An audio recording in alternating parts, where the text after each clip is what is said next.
Buenos días. Les voy a hacer a ustedes una pregunta. ¿Qué elegirían? ¿Ser víctima o verdugo?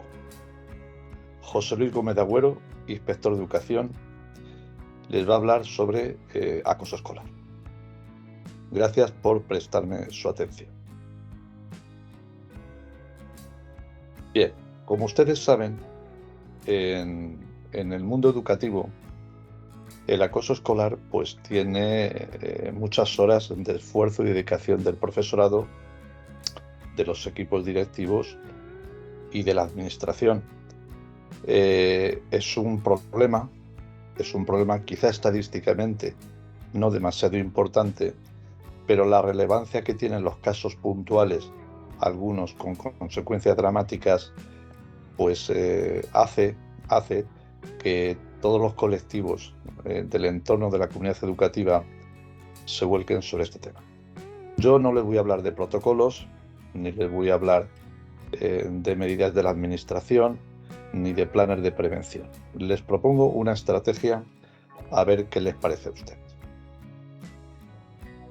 Formulen a los alumnos una pregunta en el aula. Ante una situación de riesgo, un riesgo que no queda definido, si tuvieras que optar, ¿querrías ser víctima o verdugo? Es evidente que hay que entender por verdugo acosador, pero prefiero que ustedes utilicen, digamos, este vocablo más severo: víctima o verdugo. Claro, el alumno puede asociar directamente la situación de riesgo con riesgo vital. Por eso, entre paréntesis, el riesgo no queda definido. Claro, si es riesgo vital, evidentemente, pues el alumno quisiera ser verdugo. Eso es por pura conservación de la vida. Pero al ser un riesgo no definido, no tendría por qué ser así.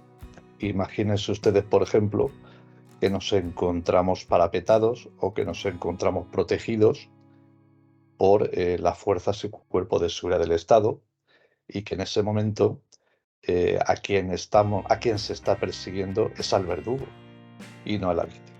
Por tanto, es una pregunta que trata de provocar en el alumno esta reflexión. Nueva pregunta que se le formaría al alumno. Si tuvieras que seguir a un líder, ¿a quién seguirías? ¿Al fuerte, al guapo, al que te brinda seguridad, o al más estudioso y reflexivo, pero poco aceptado por los demás? Es evidente que si en este juego de preguntas los alumnos van a la posición más generosa, a la posición más voluntariosa, a la posición más buenista, el problema está resuelto. Es decir, si los alumnos optan por estar acompañados de los más estudiosos y los más reflexivos, pues en el aula no tenemos ningún problema. Le haríamos otra pregunta a los alumnos. ¿Quién tiene más éxito? ¿El fuerte, guapo y guapa porque te brinda seguridad, o el más estudioso y reflexivo? Es una pregunta parecida a la anterior, pero en este caso, digamos, focalizada en lo que ellos entienden el entorno desfigurado del éxito. Vuelvo a decir lo de antes: si los alumnos contestaran por la B, el más estudioso y reflexivo, pues no tendremos problema en el aula. El aula funcionaría como una balsa. Le hacemos otra nueva pregunta. Si tuvieras que salir de fiesta, ¿con quién te irías? ¿Con el más alocado pero simpático que cae bien? ¿O con el más estudioso y reflexivo pero que es poco aceptado por los demás? En la misma línea que hemos contestado anteriormente. Si en el aula los alumnos se inclinan por la generosidad, por el alumno más estudioso y reflexivo, pues el problema lo tenemos resuelto. Siguiente pregunta. Si tuvieras que trabajar para conseguir el premio Nobel, ¿con quién lo harías? ¿Con el más alocado, simpático y guapo que cae bien?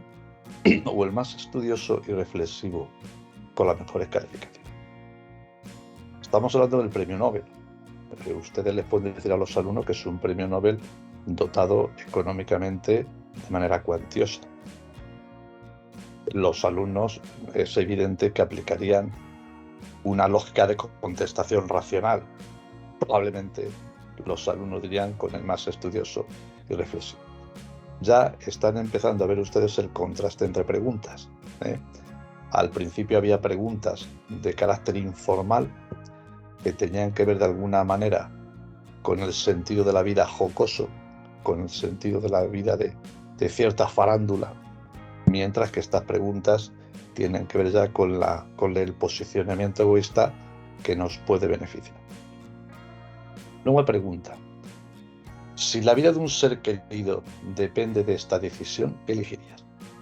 ¿Al cirujano más alocado y guapo y simpático que cae bien? ¿O al jefe o jefa de cirugía del hospital que es un buen investigador y es un profesional premiado? Evidentemente, aquí tenemos otra pregunta que se va a contestar linealmente orientada hacia el egoísmo personal. También ustedes el juego de contrastes de preguntas. Nueva pregunta. En una situación en la que te encuentres apoyado por un juez y por la policía, si tuvieras que optar, ¿qué querrías ser? ¿El colaborador de la víctima o el encubridor del acosador o acoso? Esta pregunta tiene interés porque en los centros educativos normalmente los alumnos no escuchan y no ven, entre comillas, lo que no quieren si ellos se pueden sentir perjudicados.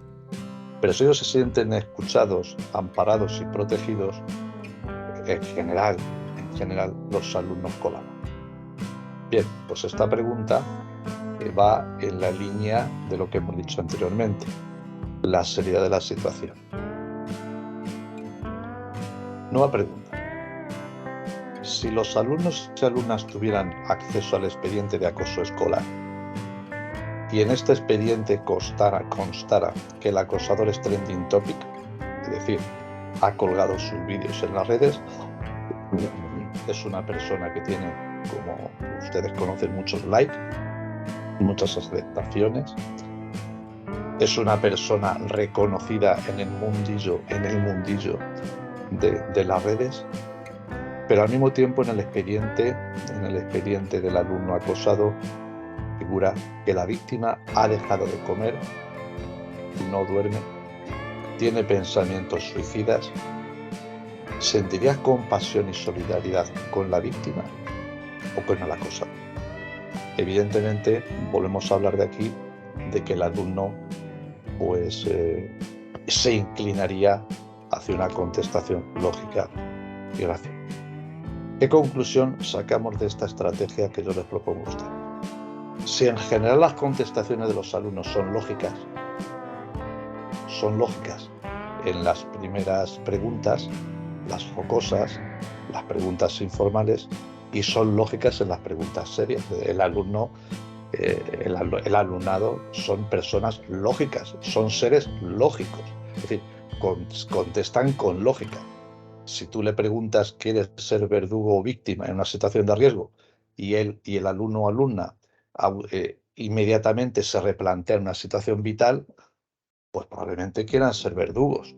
Pero si el alumno o alumna en su proceso reflexivo determina que la situación de riesgo no es vital, sino que están ayudando a los cuerpos y fuerzas de seguridad del Estado a limitar o a condicionar las actuaciones del verdugo, podrían contestar de otra manera. Luego, si los alumnos son racionales contestando a las preguntas, ¿por qué pierden esa lógica dando cobijo a veces al entorno del acoso? Dado que el acosador o acosadora pueden resultar irreductibles, trabajar con el acosador o acosadora es evidente que hay que hacerlo. Las normas de convivencia, organización y funcionamiento de los centros y los planes de prevención se lo establecen, pero en ocasiones los acosadores y acosadoras son irreductibles. La estrategia es trabajar con el entorno de estos alumnos, es decir, con los alumnos que les acompañan, para procurar el aislamiento de aquel o de aquella que encuentra en el sufrimiento de los demás su placer, su regocijo, siendo implacables con ellos desde el punto de vista educativo. Habrá medidas sancionadoras, medidas correctoras, siendo implacables desde el punto de vista educativo. Hay que ser tan implacables como lo son ellos, pero ellos lo hacen en el ámbito cruel respecto a la presión que ejercen sobre su víctima. Bueno, les planteo esta estrategia. No sé si les servirá a ustedes de apoyo o de ayuda en el centro educativo. Como siempre, queda a su disposición José Luis Gómez de Agüero de Acuña, inspector de educación. Muchas gracias.